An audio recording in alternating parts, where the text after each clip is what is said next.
Pagdating nga namin sa Tahungan ay agad kaming nagsimulang humanap ng mapagkukunan.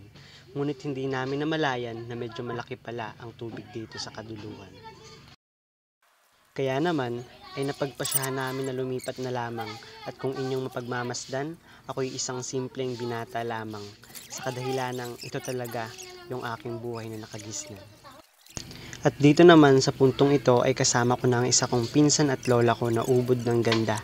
Siya yung lola na sa kanyang apoy malapit at kapag kami ay nagkakasakit ay lubos na nag-aalala. Kaya't para sa akin, siya ang definisyon ng salitang magandang lola. Mahal na mahal ka namin, La.